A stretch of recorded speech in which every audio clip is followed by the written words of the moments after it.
Ku kigo kya St Joseph Mpigi bajaguza emyaka 5 kasookedde ekigo kino kitandikibwawo mu 1969 ng'omukolo guno gwetabiddwako abantu bangi ddala mu biti eby'enjawulo omuli n'abaana b'amasomero nga Pride College School bye bakulembeddemu okuyimba.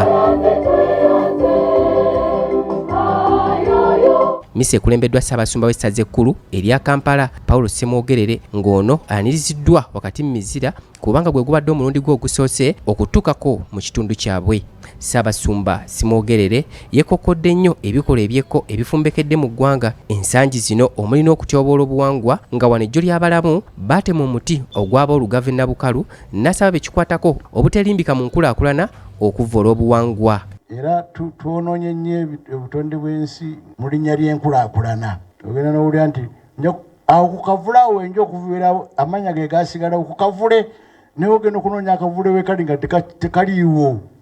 Lwaki bayitawo kavule? So nga baayitangawo kavule kubanga babeerangawo akavule. Eno si ewa Kibuuka oludda lw'eno ndowooza naye wabeerayo omuti gwa Kibuuka naye gukyaliwo kati ne Nabukalu yagenze. Ssaabasumba Paulo Ssemwogerere era agasse eddoboozi lye ku ly'Abannayuganda abalaajana olw'ebbeeyi y'ebintu eyeekanamye n'asaba buli omu okusabira munne kubanga embeera etandise okwonooneka. Ennaku zino ebintu byeyongera misinde emiwendo amafuta galinnye nawulira ku TV nga abakazi bakaaba nti bannaffe tetukyanaaba abasajja batudduse. Ye omukulembeze w'ekibiina eky'ebyobufuzi National Unity Platform Robert Kyagulanyi Ssentamu nga naye yeetabye mu mmisa eno n'ababaka mu kibiina kyakulembera baloopye wa Ssaabasumba abamu ku bakristu abatuntuza bannaabwe nga n'abamu bali mu makomera awatali musango gwonna gwe bazza.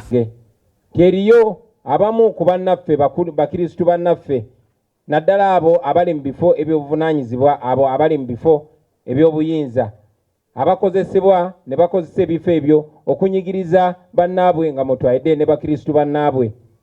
Bangi banyigirizibwa abali mu poliisi abali mu magye bangi bakozesa ebifo ebyo nga bakristu bannaffe ne banyigiriza baganda baffe ne mu paliyamenti kubanga tuli mu kiseera nga n'abakabona ba Katonda batya abo balina emmundu okusinga bwe batya Katonda. Oluvannyuma omukolo gw'okusonda ensimbi ogw'okuzimba ekereziya empya gutandikiddewo nga gukulembeddwamu bwana mukulu w'ekigo kino Reverend Father Degracius Kiibi Kateregga. Omumyuka wa sipiika Anita Monk akiikiriddwa Honorable Francis Mwejushe awaddeyo obukadde 20 ababaka ba Parliament okuva mu NUP basonze obukadde obusoba mu 5 abagagga batussa kimu n'abantu ssekinnoomu nabo baddukiridde omulimu gw'Omukama. Munnabyanjigiriza era omutandisi wa Pride College School Mpigi Francisco Ssemwanga asomoozezza bannannyini masomero bulijjo okusomesa abaana eddiini asinzidde ku kitone abayizi abakulembeddemu okuyimba kweboolesezza mu kusaba. Buli w'ogunjula abaana n'obagayisa Katonda n'obateekamu eddiini kituyamba okulaba nti tugunjula emiti gy'eggwanga egitya Katonda egiwa abantu ekitiibwa n'okwewala okubeera nga tuleeta abakulembeze ababi abafuzi ababi n'okubeera nga tetuleeta bantu babi mu society oba mu bitundu byaffe. So ebyo nga biwedde omukulembeze wa National Unity Platform Robert Kyagulanyi Ssentamu akozesezza omukisa guno ogumuweereddwa okukuba bannamawokota omuziki anti takyasobola kwetaya bulungi okusanyusa Bannayuganda nga bwe gwali edda. Titus Jemba, BBS Telefina ageesigika.